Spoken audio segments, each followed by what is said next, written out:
다 함께 사도신경으로 신앙 고백하심으로 목요일 새벽을 하나님께 올려드리겠습니다.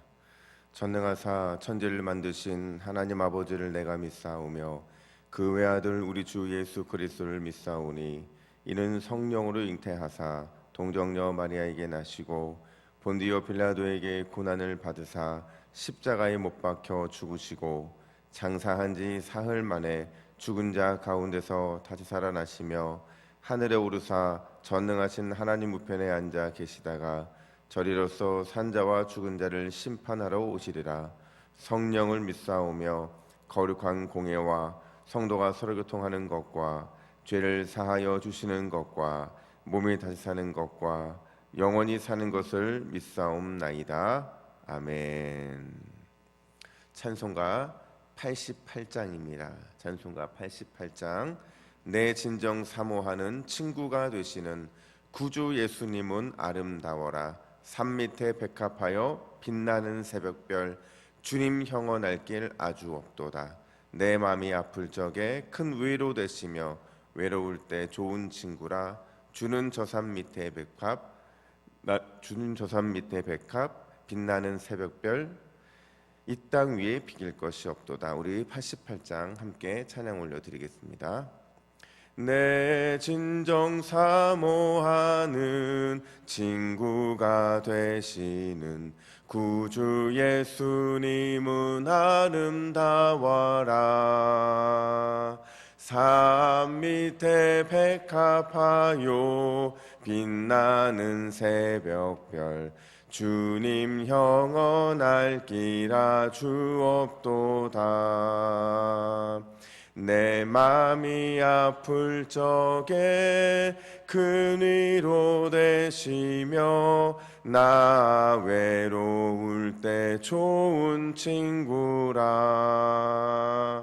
주는 저 산 밑에 백합 빛나는 새벽별 이 땅 위에 비길 것이 없도다. 내 맘의 모든 염려 이 세상 고락도 주님 항상 같이 하여 주시고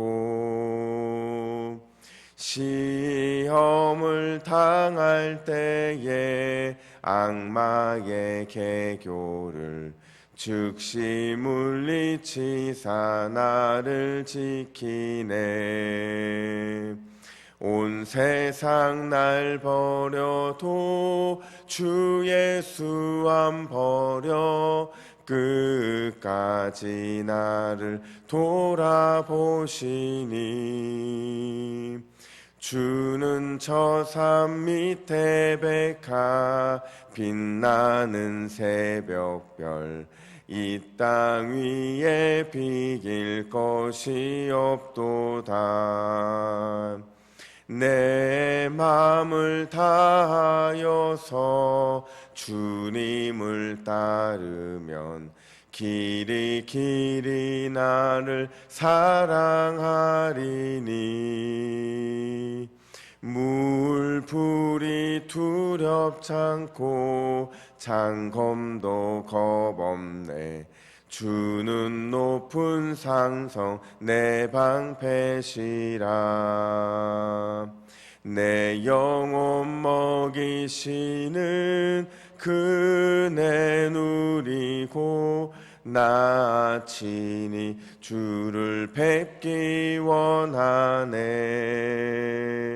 주는 저 산 밑에 백합 빛나는 새벽별 이 땅 위에 비길 것이 없도다.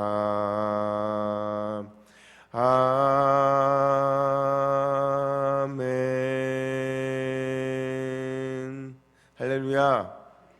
온 세상 날 버려도 주 예수 안 버려 끝까지 나를 돌아보시니. 주는 저 산 밑에 백합 빛나는 새벽별 이 땅 위에 비길 것이 없도다. 우리 주님은 그런 분인 줄로 믿습니다. 이 시간 말씀을 받겠습니다. 이 복된 시간에 주시는 하나님의 말씀은 누가복음 10장 25절부터 42절까지입니다.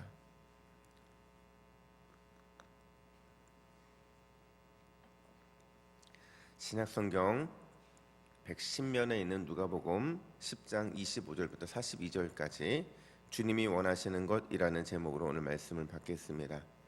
25절 제가 먼저 읽습니다. 어떤 율법교사가 일어나 예수를 시험하여 이르되 선생님, 내가 무엇을 하여야 영생을 얻으리이까? 예수께서 이르시되 율법에 무엇이나 기록되었으며 내가 어떻게 읽느냐? 대답하여 이르되 내 마음을 다하며 목숨을 다하며 힘을 다하며 뜻을 다하여 주 너희 하나님을 사랑하고 또한 내 이웃을 내 자신같이 사랑하라 하였나이다. 예수께서 이르시되 내 대답이 옳도다. 이를 행하라. 그리하면 살리라 하시니 그 사람이 자기를 옳게 보이려고 예수께 여짜오되 그러면 내 이웃이 누구니이까? 예수께서 대답하여 이르시되 어떤 사람이 예루살렘에서 여리고로 내려가다가 강도를 만나매 강도들이 그 옷을 벗기고 때려 거의 죽은 것을 버리고 갔더라. 마침 한 제사장이 그 길로 내려가다가 그를 보고 피하여 지나가고 또 이와 같이 한 레위인도 그곳에 이르러 그를 보고 피하여 지나가되 어떤 사마리아 사람은 여행하는 중 거기 이르러 그를 보고 불쌍히 여겨 가까이 가서 기름과 포도주를 그 상처에 붓고 싸매고 자기 짐승에 태워 주막으로 데리고 가서 돌보아 주니라. 그 이튿날 그가 주막 주인에게 데나리온 둘을 내어주며 이르되 이 사람을 돌보아 주라. 비용이 더 들면 내가 돌아올 때에 갚으리라 하였으니 내 생각에는 이 세 사람 중에 누가 강도 만난 자의 이웃이 되겠느냐? 이르되 자비를 베푼 자니이다. 예수께서 이르시되 가서 너도 이와 같이 하라 하시니라.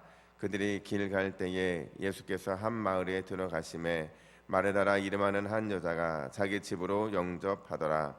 그에게 마리아라 하는 동생이 있어 주의 발치에 앉아 그의 말씀을 듣더니 마르다는 준비한 일이 많아 마음이 분주한지라. 예수께서 나아가 이르되 주여, 내 동생이 나 혼자 일하게 두는 것을 생각하지 아니하시나이까? 그를 명하사 나를 도와주라 하소서. 주께서 대답하여 이르시되 마르다야 마르다야, 내가 많은 일로 염려하고 근심하나 몇 가지만 하든지 혹은 한 가지만이라도 족하니라. 마리아는 이 좋은 편을 택하였으니 빼앗기지 아니하리라 하시니라. 아멘. 여러분, 이중섭이라는 화가를 아시나요? 우리나라 근대 서양화의 대가이자 또 천재의 화가로 추앙받는 사람인데요. 그가 무명 시절에 이런 일이 있었다고 그래요. 친한 친구가 이제 수술해서 병원에 입원을 하게 되었는데 무슨 일인지 자기 친구 이중섭 화가가 병문안을 안 오는 거예요. 친구는 내내 병원에서 섭섭한 마음으로 있다가 이제 퇴원하는 날이 되니까 그제서야 이중섭 화백이 친구의 병실을 찾게 됩니다. 그리고는 그 친구한테 그림 한쪽을 내밀고는 이렇게 말을 하는 겁니다. 여보게, 자네가 좋아하는 복숭아라네. 하얀 도화지에다가 이중섭 화백만의 특유의 이런 힘 있는 화풍이 있거든요. 그 화풍으로 아주 멋지게 복숭아를 그려온 겁니다. 그리고는 그가 그 복숭아를 전해주면서 이렇게 말을 하는 겁니다. 자네에게 진짜 복숭아를 사주고 싶었는데 어려운 탓에 내가 그릴 수 없었네. 미안해서 내가 이 그림을 그리는 날 이렇게 늦게 왔네. 병상에 누워있던 친구는 말없이 이중섭 화백의 손을 붙잡고 한참을 울었다고 합니다. 여러분, 우리가 잘 아는 사자성어 중에서 이신점심이라는 말이 있습니다. 이 말은 마음에서 마음으로 전하게 되면 모든 것이 이해가 된다라는 의미입니다. 우리가 예수님을 믿는다는 것은 그분의 마음을 이해하는 것을 의미하는 줄로 믿습니다. 반대로 주님과 이신전심이 되지 못한다는 것은 아직도 우리가 그분의 사랑과 그분의 마음을 잘 모른다는 것을 의미하는 겁니다. 특별히 오늘 본문을 우리가 살펴보게 될 두 사람, 이 두 사람이 주님과 이신전심이 되지 못한다는 점에서 공통점이 있습니다. 특별히 오늘 본문은 두 개의 에피소드로 되어 있는데요. 25절부터 37절까지는 여러분이 잘 아시는 첫 번째 에피소드, 선한 사마리아 사람 이야기가 등장을 하고요.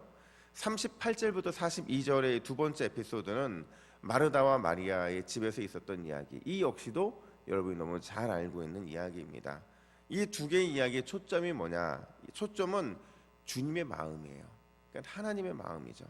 즉 예수님이 우리에게 이 두 가지 사건을 통해서 어떤 마음을 원하시는가, 우리가 과연 어떤 삶을 살기를 원하시는가에 그 초점이 있다라는 겁니다. 첫 번째로 25절부터 37절 살펴보면 예수님은 우리에게 뭐라고 말씀하시냐면 너희는 참 사랑의 실천자가 되어야 된다 이렇게 말씀하고 계세요. 오늘 본문의 시작을 보면 한 율법사가 등장을 해서 자신의 의로움을 드러내기 위해 예수님께 어떻게 영생을 얻을 수 있습니까? 라는 질문으로 시작됩니다. 그러니까 율법교사는 이미 나는 이미 영생을 얻은 사람이야. 내가 얻은 영생을 예수님께 자랑하고 싶어서 지금 찾아온 겁니다. 그도 그럴 것이 그 당시의 율법적 기준에 의하면 이 율법교사는 구원받을 만한, 그들의 이 관점으로는 영생 받고도 남을 만큼 그런 삶을 살았던 사람이에요. 뒷부분을 쭉 살펴보면 아시겠지만 율법도 잘 준수했고요. 그리고 그들은 나름대로 선민의식도 있었고, 더 중요한 것은 그는 자기 자신은 이미 사랑의 사람이라고 확신을 하고 있었던 거예요. 근데 참 재미난 것이 오늘 본문의 이 사람과 관련돼서 이 두 가지 이야기가 참 재미있고 역설적인데, 첫 번째는 뭐냐면 분명히 이 사람이 먼저 자기가 질문을 하며 달려나갔거든요. 근데 질문의 주도권이 율법 교사에게서 예수님께로 넘어가는 장면을 전환이 됩니다. 그냥 넘어가는 게 아니라 묻는 자가 도리어 대답하는 자리에 서서 쩔쩔매는 모습을 보이게 된다는 거죠. 그리고 마지막 질문을 통해서 예수님께서는 그가 지금까지 해왔던 모든 대답이 예수님 보시기에는 부적절하고, 그리고 아직도 너는 영생을 얻을 만한 그런 존재가 아니라는 것을 드러내게 됩니다. 완전히 주도권을 빼앗기고 질질 끌려가는 그의 모습이 참 재미있다는 거죠. 또 하나의 재미있는 포인트는 뭐냐면 그가 혹을 때려 왔다가 더 큰 혹을 하나 붙이고 가게 된다는 거예요. 이게 바로 오늘 선한 사마리아인의 이야기의 핵심인데, 그 혹이 무엇일까? 결론부터 말하자면 여러분, 율법교사가 붙이게 된 이 혹은 참사랑의 실천이었다라는 겁니다. 오늘 보면 30절부터 35절의 내용은 이래요. 어떠한 사람이 강도를 만났잖아요. 근데 지나가는 세 사람과 마주하게 되는데 제사장과 레위인 그리고 사마리아 사람이에요. 제사장과 레위인은 그 당시의 지도계층이죠. 모든 사람으로부터 존경을 받아야 되는 사람이고, 특별히 하나님과의 관계에서는 늘 성전에서 일하는 이 역할에 있어서 굉장히 많은 사람들에게 존경을 받을 만한 사람이었다는 겁니다. 근데 이 두 사람이 그냥 지나쳐가요. 사실 그럴 수밖에 없는 게, 율법에 의하면 그들은 부정한, 만약 이 사람이 죽게 되잖아요. 그러면 이 사람의 죽은 것 때문에 제사장과 레위인들은 그 자기의 직분을 감당할 수가 없어요. 그러니까 자기의 종교적인 역할을 위해서는 그냥 지나갈 수밖에 없는 상황이었던 거죠. 근데 사마리아 사람은 정반대였어요. 그냥 예루살렘에서 여리고로 내려오는 사람, 그 사람 아마 유대인일 거거든요. 근데 그 유대인을 사마리아 사람은 극진히 보살피는데 자신의 시간, 자신의 물질, 자신의 정성을 다해서 최선으로 도와주고 있다는 거죠. 이 비유의 마지막에 예수님은 율법교사에게 이렇게 질문을 하십니다. 36절 우리 같이 읽습니다. 시작. 내 생각에는 이 세 사람 중에 누가 강도 만난 자의 이웃이 되겠느냐. 아멘. 누가 강도 만난 자의 이웃이 되겠느냐. 만약에 여러분들에게 누가 강도 만난 자의 이웃이냐고 물어본다면 여러분 뭐라고 대답하시겠습니까? 네, 사마리아 사람입니다 라고 대답을 해야 되잖아요. 그런데 그가 뭐라고 대답합니까? 37절 상반절 보니까 이르되 자비를 베푼 자니이다 이렇게 대답을 해요. 왜 그럴까요? 왜 율법교사는 사마리아인이라는 말을 하지 않고 자비를 베푼 자입니다 라는 대답을 할까요? 그만큼 싫었던 겁니다. 바꿔 말하면 도저히 사마리아인을 자신이 사랑을 베풀어야 이웃으로 받아들일 수 없다는 얘기를 하고 있는 겁니다. 답은 알겠는데 내가 도저히 사마리아인을 나의 이웃으로 받아들일 수는 없기 때문에 자비를 베푼 자니이다 이렇게 대답을 하고 있다는 겁니다. 여러분, 예수님은 그런 율법교사의 마음을 너무도 잘 알고 있었어요. 그가 비록 사랑을 말하고 또 지식으로는 사랑이 얼마나 중요한지를 알고 있고, 또 늘 생각 속에는 사랑을 해야 된다는 것을 알면서도 진정한 사랑을 실천하지 않는 것, 그것이 얼마나 잘못된 것인지를 예수님은 너무도 잘 알고 계셨어요. 그래서 마지막으로 예수님께서는 이렇게 그에게 권면을 하시죠. 37절 하반절 보면 이르시되 너도 이와 같이 하라 하시니라. 무슨 말이냐면 생각과 말로만 사랑 타령하지 말고 제발 너도 그 사랑을 좀 실천하는 사람이 되라. 어느 정도까지? 원수까지도 사랑하는 마음을 가져라 하는 그 말을 하고 있는 겁니다. 여러분, 사랑은 관념이 아니에요. 사랑은 우리의 생각 어딘가에 머물러 있는 그런 관념이 아니라는 겁니다. 사랑은 반드시 실천되어야 될 행동 그 자체인 줄로 믿습니다. 이런 유명한 말이 있어요. 이웃은 있는 존재가 아니라 되어주는 관계여야 한다. 이 말은 무슨 얘기냐면 우리의 이웃이 그냥 있는 존재로 존재하는 것이 아니라 우리가 무엇인가가 되어주는 그런 관계가 되어야 된다는 거예요. 여러분, 진정한 사랑이 무엇입니까? 이웃을 위해 힘이 되어주고 도움이 되어주고 필요가 되어주는 것, 그것이 진정한 사랑이라는 겁니다. 한번 생각해 보세요, 여러분. 에베소 교회가 참 대단한 교회이고 참 엄청난 칭찬을 받은 교회이잖아요. 에베소 교회가 진리를 지키는 데는 정말 대단한 힘을 발휘했고 엄청난 영향력을 끼쳤던 게 바로 에베소 교회였는데, 그 교회가 주님께 책망받은 한 가지가 뭐였어요? 첫사랑을, 처음 사랑을 잃어버렸다는 거죠. 이 처음 사랑이 무엇이냐를 놓고 학자들이 참 많은 고민을 했는데 대부분의 학자들은 이 사랑은 하나님과의 사랑을 의미한다고 보진 않아요. 왜냐하면 하나님과의 사랑을 잃어버렸다면 그들은 진리를 지킬 필요도 없을 것이고 그 안에서 이단을 쫓아낼 필요도 없었을 거예요. 이 첫사랑이 뭐냐? 성도들 안에서의 사랑이라는 거죠. 그 사랑을 잃어버렸다는 것, 그것이 그들에게 유일한 책망이고 그것을 회복해야 됐던 것처럼 마찬가지로 우리가 오늘 이 새벽에 회복되어야 된 것은 뭐냐면 바로 잃어버린 그 사랑의 실천을 회복해야 된다는 겁니다. 여러분, 부탁드립니다. 우리가 말로만 사랑할 수 없어요. 진짜 누군가를 사랑하고 그 누군가가 그리스도의 사랑의 은혜가 필요하다고 한다면 여러분의 시간과 여러분의 에너지와 여러분의 정성과 심지어 여러분의 물질도 아낌없이 베풀 수 있는 그런 사랑의 사람들로 새롭게 세워지는 우리 동북의 믿음의 동역자들 되기를 간절히 축복합니다. 사랑의 실천자가 되기를 결단할 때 주님께서는 오늘 여러분들에게 더 넘치는 사랑으로 부어 주실 줄로 믿습니다. 뿐만 아니라 두 번째로 예수님은 우리에게 영적인 우선순위가 얼마나 중요한지를 말씀하고 계십니다. 오늘 보면 38절 42절에 보면 여러분 정말 잘 알고 계시는 마르다와 마리아 이야기가 등장을 하잖아요. 사실 예전에 제가 섬기던 교회에 여전도에 두 개가 있었는데 작은 교회니까 여전도 두 개밖에 없었어요.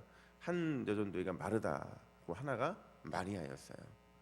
그러니까 마르다가 언니들 여전도회이고 마리아가 동생들 여전도회였는데 늘 이 둘이 갈등이 있었습니다. 그 이름을 잘 지어야 돼요. 마르다와 마리아라고 지으니까 늘 이렇게 싸우는, 뭐 때문에 싸우냐면 일한다 이런 거 갖고 막 싸우는 거예요. 그래서 야, 이게 이 마르다 마리아 이 이름을 바꿔야 이 교회가 좀 화목할 텐데 이런 생각을 하게 되었는데, 여러분 저도 이 본문 볼 때마다 마음은 좀 불편한 게 있어요. 왜냐하면 솔직하게 말씀드리면 마리아 좀 얄밉거든요. 그렇잖아요. 여러분들이 명절 때마다 힘든 게 뭐예요? 나만 일하는 게 힘든 거잖아요. 네, 아닌 것 같네요. 여러분들은 이미 다 마르다시니까. 근데 이제 그 당시의 문화적인 배경에서 보면 손님 대접은 굉장히 중요했거든요. 손님 대접 제대로 안 하면 그 가정만 욕먹는 게 아니라 그 마을 전체가 욕을 먹게 되어 있었어요. 그러니까 지금 마르다의 이 행동은 굉장히 잘한 거거든요.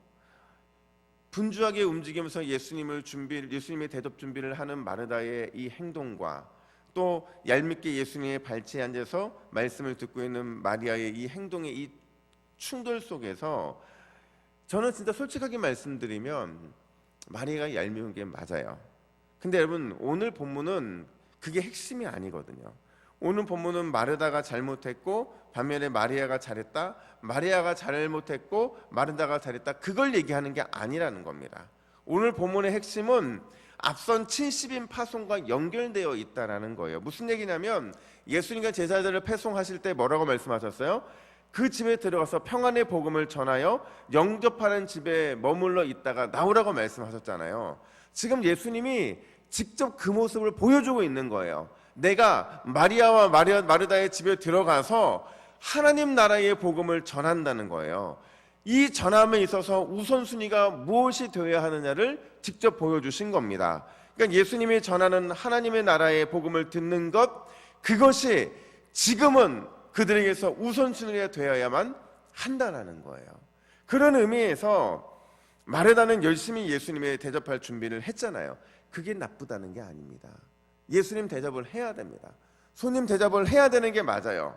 단순히 늘 그냥 말씀만 듣겠다고 또 예배만 드리겠다고 자기가 해야 되는 모든 일들을 하지 않는 것, 그게 잘하는 게 아니라는 거예요. 지금 이 얘기는 예수님의 눈에 볼 때에 마르다의 이 자기의 열심이 있잖아요. 열심히 살림을 하고 열심히 손님 대접하는 이 모습이 바로 앞에 등장했던 율법 교사의 이 자기 열심과 너무 닮아 있었다라는 거예요. 우선순위를 지적하고 계신 겁니다. 마리아가 우선순위를 선택해서 하나님 나라의 복음을 듣기 위해 앉아 있었던 것처럼 지금만큼은 마르다도 그렇게 해야만 했다라는 겁니다.